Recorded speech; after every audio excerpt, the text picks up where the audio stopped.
What is going on, guys? SargeantsTechTips. Welcome to another video on the channel. Now in today's video, we're going to be taking a look at a CPU cooler. I was not expecting this, but PC Cooler, or CPS, reached out to me and wanted me to check out their RT720TC. I was going to put this in my main system, but my TDP is too high and this won't cool it, so I want to give it a fair chance. We are going to be testing it on my Intel Core i7-4790K. It is a 4th gen chip. It's older, however, it's still packs a punch for what it is, honestly. I've got some results for you before I did all the testing prior to this part of the recording. Then we'll throw it on. Then I'm just gonna do the results again, and then I'll probably be at my desk and give you the end results so you guys know what to look for. Now, I don't usually talk about prices on this channel for various reasons because they change all the time. However, at the time of the recording of this video, this is a $40 CPU cooler. You get this on Amazon with the link in the description below. It is just a 12 volt, 105 watt TDP cooler. It's an air cooler, obviously. These are a lot more reliable. I'll put their Amazon store in the link in the description below, as well as the link to this. And I will also throw their website in the description below so you guys can look at their different products. They have links and stuff to their stores there as well. So we're just going to go ahead and unbox this, take a look at it, then we're going to install it in my server, which is where the 4790K is. I use it as like a SPT server for Tarkov, among other things. Let's go ahead and open this box and take a look at it and see what we got inside. Very basic packaging, nothing wrong with that. So immediately we've got our accessories box, which it looks like I can open it from the front here. This does support LGA 1851, 1700, and AMD AM5 compatible. I think it's also 1150, so it should support this CPU. If it doesn't, then we'll figure it out. I'll find a way to mount it to another computer. I'll just have to redo the testing, but all of the little goodies, you get a little fan splitter, you get all the adapters and stuff for different sockets and stuff. You've also got a little user manual, which we probably will use, and some thermal paste, which we will use to just, you guys can, like if you were buying this building a new PC, because CPU coolers have gotten cheaper. But yeah, we're gonna test the thermal compound to give it a fair chance, and we're just gonna do what I did last time, the same test results. I use Cinebench, and I also use Geekbench 6. I use 2 different tests, that way you guys could get a baseline for temps and stuff, and I also will be telling you and showing you on screen what the actual score was. I'll put this off to the side, as well as that, and I believe this right here is the CPU cooler. So far, so good. This actually feels very premium. Looks like we've got a snack for later. This is a cooler. We've got the little protective cover. In terms of build quality, feels really well. It looks like this might come off. I think this comes off. I'm not sure. We'll find out when we look at the user manual. The build quality feels great. It's actually like pretty rigid. This will actually be staying in my server because I want my server to stay cool and stuff. This will probably keep it a lot cooler than the single fan CPU cooler in there. I don't think temps were really an issue prior, but I think it's like a little Cooler Master Hyper 212 if I'm not mistaken. So that's kind of what we're baselining it to. I would have loved to put it in my computer because then I could have compared it to a AIO, a 280 millimeter AIO. I think it's I'm trying to remember the name of it, but I did do a video on it. So if you guys want to check that video out, I'll put a link up in the cards. Anyway, let's go ahead and look at the rest of the fans and stuff. They are just 120 millimeter fans. They feel pretty smooth. They're a little heavy, which isn't a bad thing. Yeah, they feel pretty smooth. The bearing feels pretty smooth. I'm not sure what kind of bearings they are. It says Fluence Technology. I have no idea. They're hydraulic bearings. Okay, perfect. So that's good. Those are usually pretty reliable. There's not really much else to talk about in terms of specs of it. I know the fans go up to 2200 RPMs. I do believe these just connect with those little plastic clips, or those metal clips. So we'll see how that goes. We'll see if it has clearance as well in the case. I don't know if it's gonna have clearance because it's a pretty small case, so we'll see how that goes. Let's go ahead and put this stuff off to the side, and we'll grab our computer and make sure this is gonna fit, because I don't know if it's actually gonna fit or not. I have zero clue. Got our little fan splitter. We got our little metal, oh, these might be plastic arms just to hold in the fans. We got our plate. I think this is for Intel. Actually, I think that works for Intel and AMD. Then we got our user manual, thermal compound. Then we've got our Intel and AMD. I'm pretty sure this is Intel and this is AMD, so this will work with an AMD CPU, especially if you have a lower end one. Now we've got all the other pieces. So I'll just put this in here. All right, let's see if this bad boy's gonna fit in frame. Oh yeah. You guys are gonna get to see my face for a bit. Yeah, this has a lot of stickers on it. This needs a screwdriver, I just realized. Okay, let me go get a screwdriver. I'll be right back. Alrighty, I grabbed my LTT screwdriver because it's like probably one of the best screwdrivers I ever owned. If you guys wanna check it out, I'll put a link in the description so you guys can buy it. I was right, it is a Cooler Master. You can kind of see it through the glass. I think it's a Hyper 212 if I had to guess. I can't remember the exact model, but I'm pretty sure it's a Hyper 212. But yeah, we're gonna be replacing it with this cooler. I think it'll fit.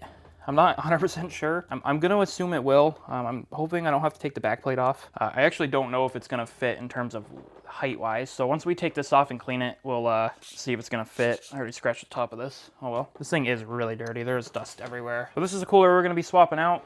So we can go ahead and start unscrewing that. If I can get my screwdriver to line up. Oh, wow. Thermal paste got everywhere. That's fun. Well, the thermal paste is still not dry, so that's good. Oh yeah, it's just a little cooler master. I don't know if it's the Hyper 212. I actually am not sure. If anybody knows, let me know in the comments. I think it's the Hyper 212. It might be the Hyper 212 Evo. I remember that being like a really solid CPU cooler back in the day. Let's not cut the actual cable, because that would be bad. I think that is the cord that's holding in the CPU cooler fan, which it looks like it is, because that's what's moving around right now. You know, surprisingly, this thing's not that heavy. I think what I'll do is I'll probably plug in the splitter before I put the CPU cooler in. I'm also gonna have to grab something to clean up the thermal compound with. Since I gotta clean off the thermal compound, I'm gonna go grab something to clean this off with and just wipe down the inside of the system the best I can, because it is dirty. So I'm just gonna stop the recording so I'm not running out of space, and I'll be back once I start wiping stuff down. All right, we're back. Rubbing alcohol, microfiber cloth. That's all I really got laying around. I don't have any paper towels. We're gonna wipe down the computer first, and then I'll use the dirty microfiber towel to clean up the thermal compound. I'm just gonna cut to this part of me being done wiping this, because that's not the point of the video. So I'll be back when I'm done wiping down the system. All right, we're gonna call that good, because I don't want to spend, you know, a couple hours trying to clean this thing. And I forgot I had dust filters in it, so the dust filters honestly did most of their work. So, and we're gonna go ahead and wipe off that thermal compound. This is broken. Good to know, good to know.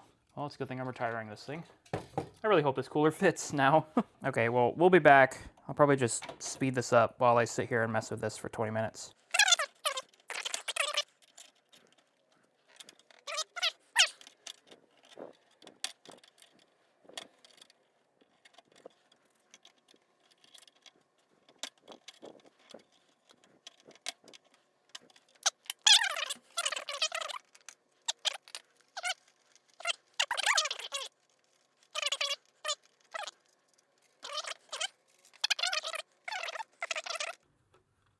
There we go, look at that. Problem averted.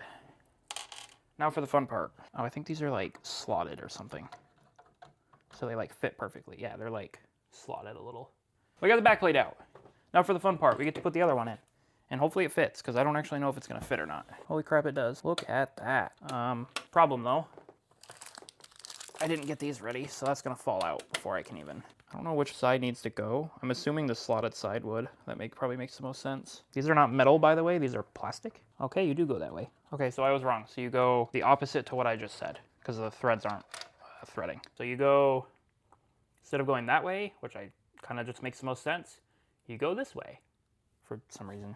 So we're just going to hand tighten these. You don't really want to tighten these with a tool, because it can put too much stress on the motherboard. You can also just crack motherboards. I've seen people do that with tightening their CPU coolers too much. So it wants me to put the brackets across. I'm hoping there's nothing that's going to block those. This is a good representation of how old this CPU cooler supports. And I think it wants it, trying to figure out here, hold on. Okay, so it wants this facing outward, the little indent there. Nope, I guess it's going inward. Because on the photo it shows it going outward. Assuming inward's gonna work regardless anyway. The little indent, by the way, is what I'm talking about. Yeah, I'm running low on storage. I think I'm gonna quickly transfer all my footage over to my SSD so I don't run out of storage, so just give me one moment. Alrighty, I went ahead and transferred my footage over to my external SSD. I really do need a camera. Unfortunately, I can't afford one right now, but if you guys want to help out, there will be a donation link in the description below. Anyhow, I did go ahead and plug in the CPU cooler, like the splitter for the fans, off camera, just because it was kind of a pain to get in there. I had to take the fan stuff out, so not a huge deal, but I went ahead and did that. So we're just gonna go ahead and talk about the temps real quick, because I completely forgot to do that. But the temperature for the Cinebench, for the Geekbench score, which I'll put on screen now as I talk about them, was a high of 74 degrees on the CPU package. I was using Open Hardware Monitor for this. Next time I'll use something a little bit better. Open Hardware Monitor has worked for me in the past. So for single core score, we got 1473, and for multi-core, we got 4694. Cinebench, which honestly took the longest. It took about 10 minutes for the full process to complete, but it actually failed.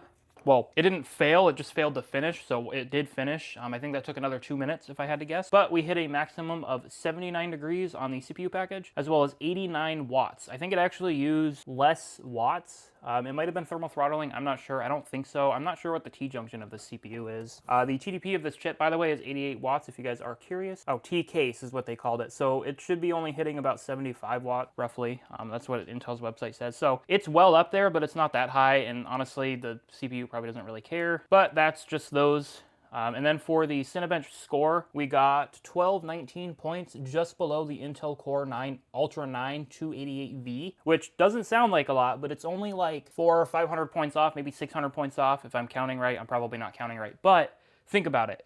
This CPU came out when? Well, it discontinued in 2017, so it was actually launched in 2014. A 2014 chip is almost up there with a Core Ultra 9, which came out, like, pretty sure this year or last year. So I'm probably comparing this wrong. If I am, I'm sorry, but like 1219 compared to 1957 between the 4790K and the Core Ultra 9, that's crazy. Like, this is a very old chip from 2014 that's still holding its own. Obviously, it's not the fastest thing in the world, but it's pretty fast for the year it came out. I might be able to swap it so it'll at least fit properly. Because this won't go this way. Oh, it kind of will. Maybe I was just doing it wrong. Hold on. I think that's why it's not fitting, because these notches need to be out farther. I don't know if it's going to work on this side, though, because of how close that... Well, maybe we'll be okay. Okay, we might be okay. I do apologize for putting it on incorrectly the first time, but it just, for some reason, didn't feel like it was gonna fit. Again, no thermal compound. I just wanna make sure it's gonna go on with the cover. Oh yeah, not going nowhere. Okay, so let's just go ahead and plop this bad boy on. Okay, let's grab the glass, put it all the way over here so it didn't get broken, and make sure this fits over it. It does indeed. The main reason I want this to work is so when I do the temperature results, it's gonna be with the chassis actually closed, because there's not a whole lot of airflow in the front. This is closed, it's all just stickers, but there's airflow at the bottom and the top. I'm glad that works. Let's go ahead and install this properly. I'm honestly genuinely surprised on how well this fits, so that just gives you a testament to how well this CPU cooler is gonna work. So we are gonna peel this off. I'm gonna show this on camera so nobody in the comments freaks out. It's peeled off. In terms of the fans, I'm debating on how I want to do this. I think what I'm going to do is lift it up first, and we're going to route the fans and let them kind of dangle while I install the cooler. That way, because I've already got this thing right here routed through, this way, when I install the actual cooler, it's not a pain in the butt to get the fans routed. I know you guys can't see much. I do apologize for that. I'm working with what I've got. I don't really have a really good camera setup here, but I got those plugged in, and I can just pull those cables through once we actually get the cooler installed. So what we're going to do is we're going to place the thermal compound down using the thermal compound the cooler actually comes with. That came off pretty easily, and we're going to give it a generous amount, but not too much. I usually do like a pea size like that, or like a little bit of an abnormally large grain of rice. I'll even put this little bit of extra on. I usually don't spread it around. I'm not sure what's happening here. Is this stuff just not? I usually don't spread it around. I know a lot of YouTubers do. I don't personally. I've never had an issue with spreading it around. I don't think it'll help temps much. It could, and if it does, then I do apologize, but I don't think it will. I know that can help with air bubbles and stuff. That can also cause air bubbles to form while you do that. So that's part of the other reason I don't spread it. I've never spread my thermal paste around. I've always just done a pea-sized amount. I've never had any issues with thermals. Let's go ahead and get the fans installed. We're gonna grab the little plastic clips. These feel like plastic, they're not metal. I think plastic might be better anyway, because metal can bend. I guess plastic can too. Oh, these are metal. Okay, good. I don't personally like this mounting solution, mainly because they're kind of a pain to get on, especially in tight corners, but they work and it's been around for years, so I don't think they should get rid of this mounting solution. I'm allowed to not like something and like it at the same time. We're just gonna put this fan, I can't seem to get it to attach properly. You know what I should have done? Attach this side before putting it in there. That's what I should have done. Very basic, simple mounting solution. There's nothing really wrong with it. It works, I just don't personally like it. And you know what, we're actually gonna do this. That way the fan cable goes under. It doesn't look like it matters what fan they go on. I think it's, you want the correct side, obviously. I'm gonna let that fan cable kind of go like that. We're gonna just slide this down, then we're gonna pull up on it. We're gonna pull up on it, and I got both sides in. So that's how that goes. I think this kind of gives you a lip so you don't have to worry about, actually it's actually indented, so you don't have to worry about like the fan being up too high, especially in the case of this side because of the RAM height. So there's that. Let's grab the other fan. I'm gonna pull the cables in on the other side. Oh, okay. So yeah, it is gonna sit up a little higher, which does kind of bother me, but I'm not gonna see it because it's gonna be under my desk anyway, where the server usually runs, so I'm not super worried about it. But just in case you guys were wondering, G-Skill memory on a DDR3 board is gonna have a little bit of a clearance issue. Not a huge deal. I think that's the reason it allows you to kind of height adjust it. You don't have to worry about the RAM getting in the way. But we can go ahead and slot it in. Go ahead and do this, kind of pull it off a little bit. Okay, it's in on both sides. Now we can go ahead and plop this on. I think I'm gonna have that be in the corner, just like that. That actually looks really good, especially if you're someone who likes non-RGB computers. That actually looks like it. Oh, that's like off center.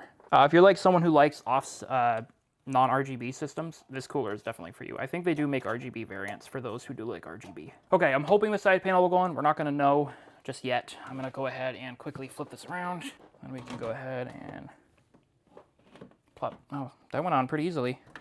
Usually you gotta fight it. Kind of surprised. Alrighty, I'm gonna go ahead and set this back up. I'm gonna do the tests. It might take me a few hours. Hopefully it doesn't take too long because the first test took a while. And then I will just be on my webcam at my desk and I will give you guys my thoughts and opinions. So I'll see you there. Alrighty guys, so I was able to get the testing done. I actually have the server open up here. I was getting my server launched back up, but temperatures are a little bit better. We got some interesting results in terms of like actual benchmarking results. So we're just gonna go over it here. We're just gonna open this one. So this is before the upgrade.